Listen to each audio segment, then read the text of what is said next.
Hello, thanks for attending my professional communications class presentation. I would like to welcome Ms. Pennick, my professor, and all of you in my audience.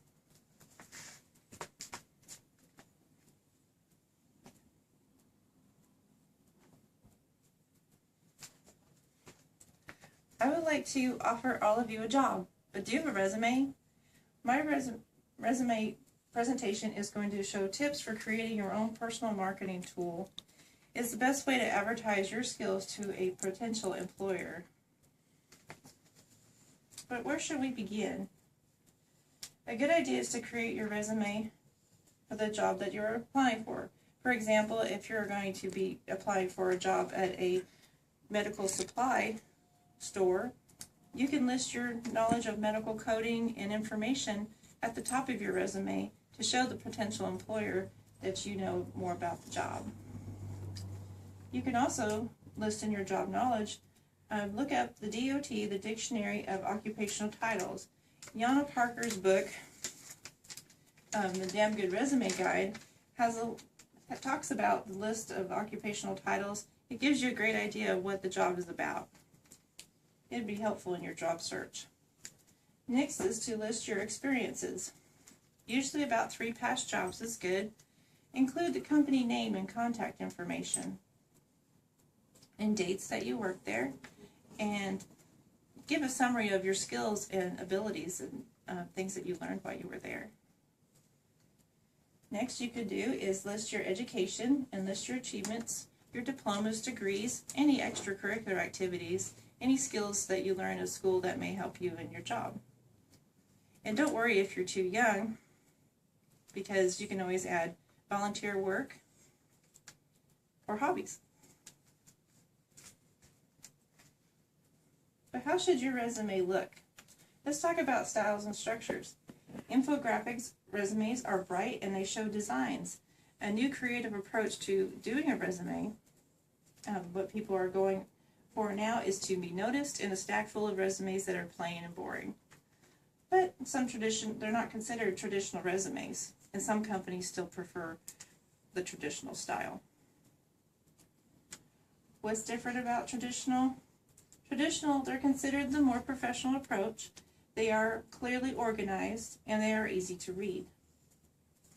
They're easy to follow, and you want your readers to follow all the way through to the end of the resume so that they will be interested in contacting you for an interview. Now we need to check for punctuation and grammar. Use action verbs in the past tense. You can also refer to Barron's Guide to Write Better Resumes and Cover Letters. They have a list of action verbs that are really great to use into explaining your skills and your knowledge. You can also think of, some of the places have keyword scanners now, where they'll put your resume through a computer and it pulls out keywords to pull what they're looking for in an applicant. The length of your resume is usually about 1 page. Anything longer than that, you tend to lose your audience. They want to get the information they need quickly and to offer the audience that job.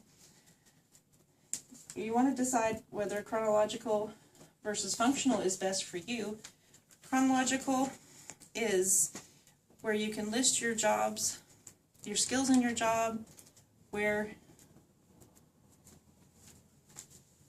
in an orderly fashion, where functional is you can list the skills of how you would attain that job. And remember your references. It's very important to give a reference so that someone can call and check up on you and let them know that you're a great worker. Does anyone have any questions? Yes. Do you think that it's important to check on your past references to see if the numbers are still current or still available? Yes, I do. That's a great idea. Because your resume is constantly going to be upgraded and changing often, you should always check to see if your references are still valid in case you want them to call and to check on your past history.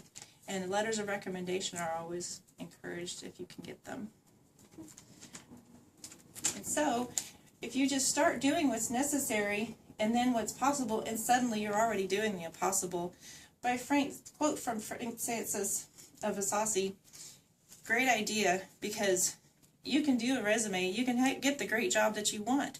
Because if you had a resume to give me, I would tell you, welcome aboard, thank you for applying.